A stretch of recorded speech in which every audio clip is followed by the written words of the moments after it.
Nous, dans notre projet, on avait intégré, disons, l'échelle urbaine complète, là où les gens finalement, qui va inviter finalement les gens de la ville.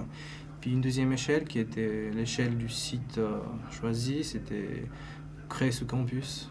Du coup, en mélangeant ces deux échelles et ces deux thématiques, disons, du campus et de la ville en soi, on voulait créer un espace qui en soi soit exceptionnel.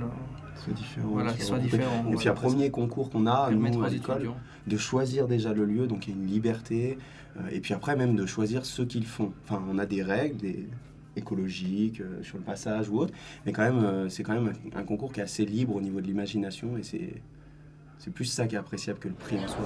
Chers amis, chers visiteurs,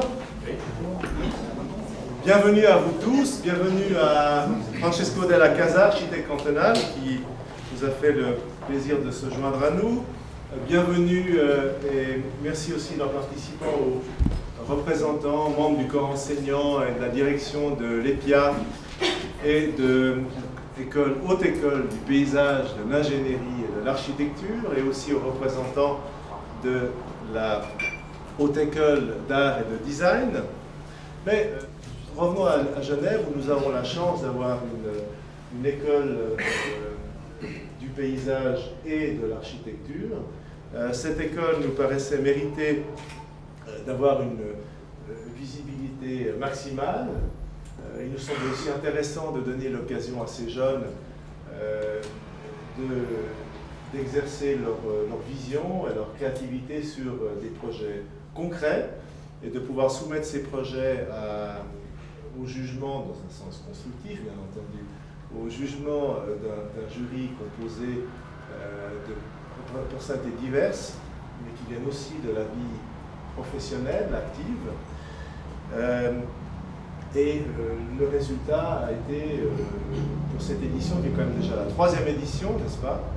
Le résultat a été hautement intéressant et satisfaisant.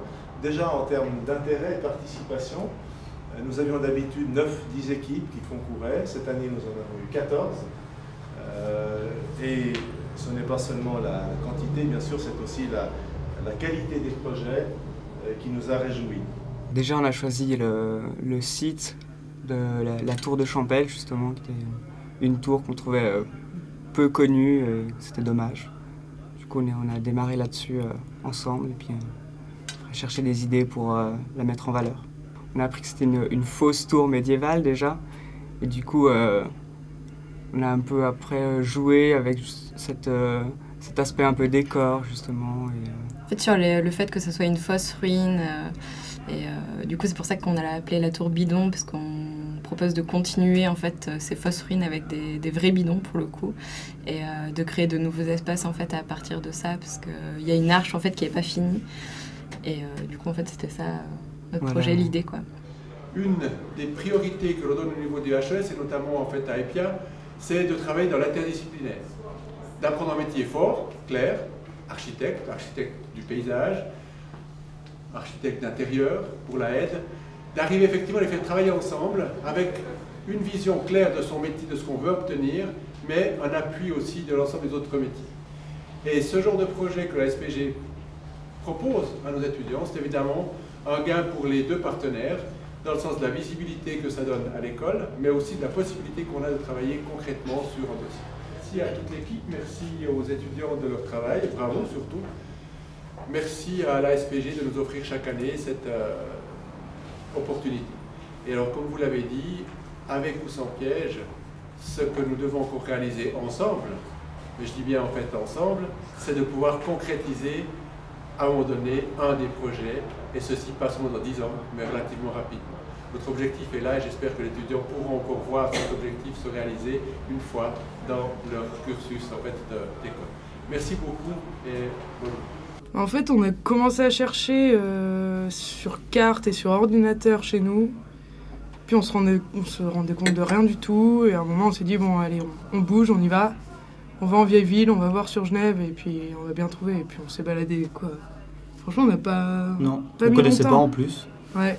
Et ouais, pour nous, c'était clairement ce site. Enfin, on en a vu plusieurs, on a hésité. Puis d'un seul coup, on est tombé sur celui-là. Ah, c'est celui-là. C'est encore une nouvelle expérience de collaboration entre architectes et paysagistes. Et ça, c'est de l'or. parce que Ça, ça, c'était vraiment génial. Et au final, ça nous arrive pas tellement dans nos 3 ans de bachelor. Enfin, nous, on l'a décidé, on l'a voulu.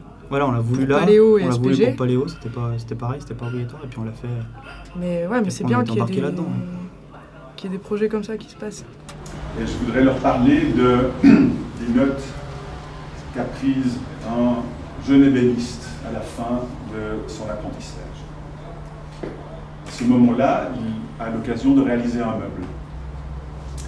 Et il dit, contrairement à l'usage qui prescrivait l'utilisation du noyer, matière que je n'aime pas, j'ai choisi le frêne.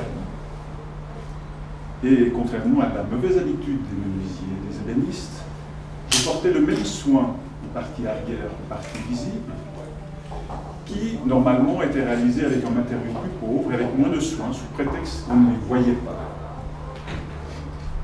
J'aime aussi ne pas arrondir les ongles, car la pureté des lignes est chère à mon cœur. Donc, sur les arêtes, je passais à peine 2 ou 3 coups de papier de verre. Sur les ongles, là où 3 arêtes se rencontrent, j'effleurais à peine l'ongle de ma canne à penser. Pour la porte, je choisissais de faire un joint le plus minimal possible, de manière à ce que, quand elle se refermait, un souffle d'air à peine audible était perceptible. Un assez joli texte. Cet étudiant, cet apprenti ébéniste, deviendra architecte. Il s'appelle Peter Zumthor, Pritzker-Price. Et donc, je lui souhaite d'avoir la même inspiration, de continuer avec le même élan et la même exigence pour produire des architectes, des paysagistes et des designers de la même qualité.